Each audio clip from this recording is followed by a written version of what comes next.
Round two. All right, I'm back.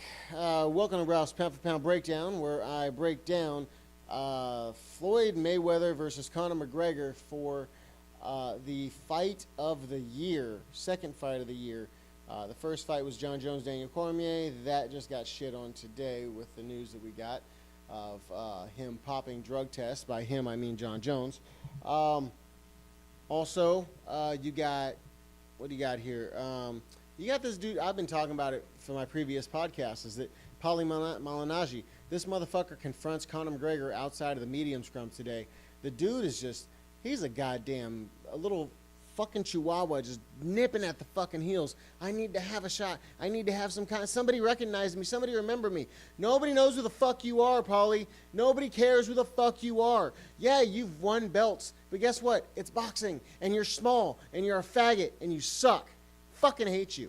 You're out here trying to do your best to make a big deal. You know what he does after he goes up to Conor McGregor and Conor's manager? He walks up to the manager and says, "You did us dirty." The manager says, "You talked outside of your agreement. You in agreement not to say shit, and you fucked it up and you said something."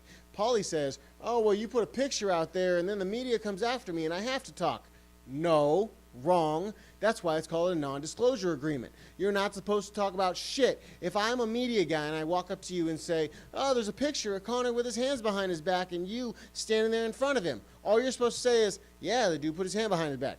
Move on. Now, what's Pauly doing? He's out there fucking chasing down Conor McGregor at the media scrum in Vegas. He's out there talking to every fucking media person he can find. Why? Who knew who the fuck Pauly Malinagi was previous to this? Nobody. Nobody gave a fuck about you, and nobody will after this fight on Saturday is done. Because you're going to petition 100 million times for people to want to see this shit with you and Conor. Get the fuck out of here. He's not. After this, I'll put $100 down with anybody. Says Conor's going to go and fight Nate Diaz for the trilogy and get paid again.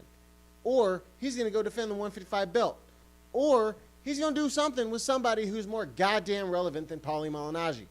So, since now he's got my blood pressure up from watching this punk motherfucker follow somebody every goddamn where to try and get him to talk about motherfuckers.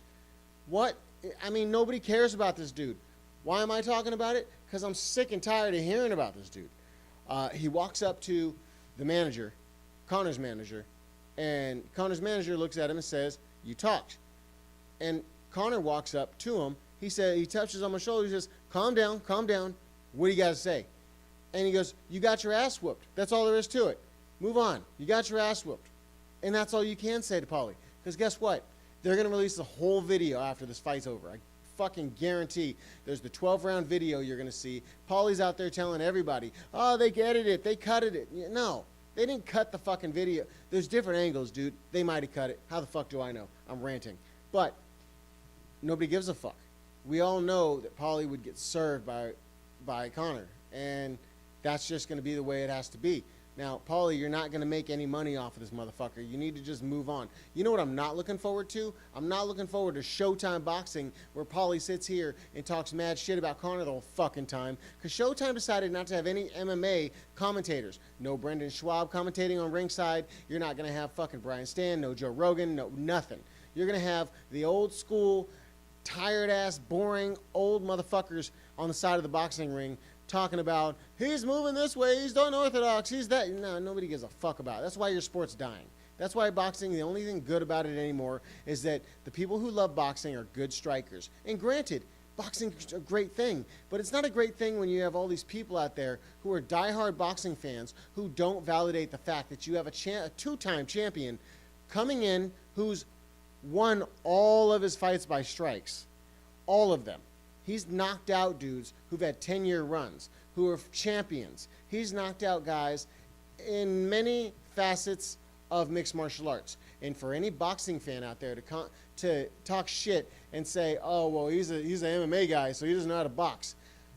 Where the fuck do you start when you start a fight? You box. You start standing. Now, granted, you can start kicking, you can push kick, you can shoot for a single, double leg, you can get a guy on the ground in mixed martial arts. You know what that means? That means they're a more well-rounded fighter than Mayweather, who, if you put Mayweather in a cage, you're going to have a James Toney situation where he gets taken down to the ground and elbows put into his fucking dome and he's toast.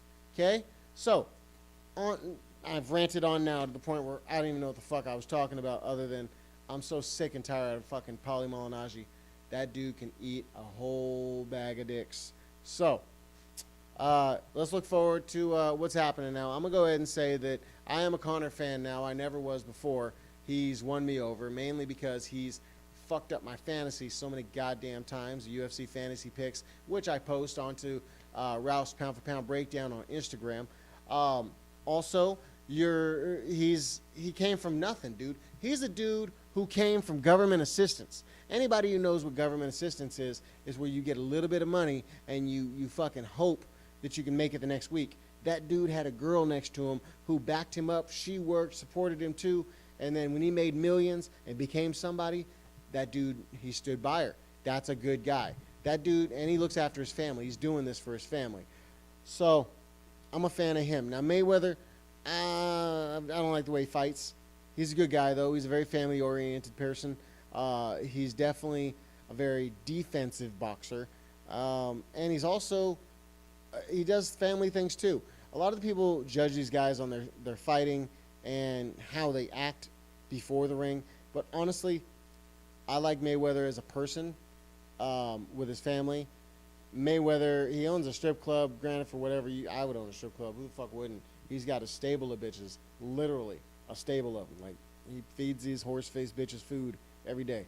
So, I mean, the dude's a player. He's doing what every guy in the planet would do if they had his money, his lifestyle. But still, he's a family dude. I mean, look, he goes roller skating with him every Sunday. He's fucking very into playing basketball with his kids. He does good shit. But do I like watching him box? Fuck no. I can't fucking stand watching him box. That Pacquiao fight for $100 was the last time that I'll watch him fight ever again and pay for it. Now I'm gonna go find somewhere to watch it, or Cody the shit out of that and watch this fight. But I'm gonna pick Conor for third round knockout. That's my hope. And anybody out there, you got comments, concerns, you want to say something about it, hit me up. You know, we can talk. I'm gonna start doing interviews with people soon. I got meetings set up. We'll start seeing some people come in here, and we'll see what we can make this podcast turn into. Been gone for a week, so my videos got kind of slow, but we're coming back with a vengeance, motherfucker. Let's do this. It's fight week. So, love you guys. Subscribe, follow, share, lick my balls, eat taint. Fuck off. Peace.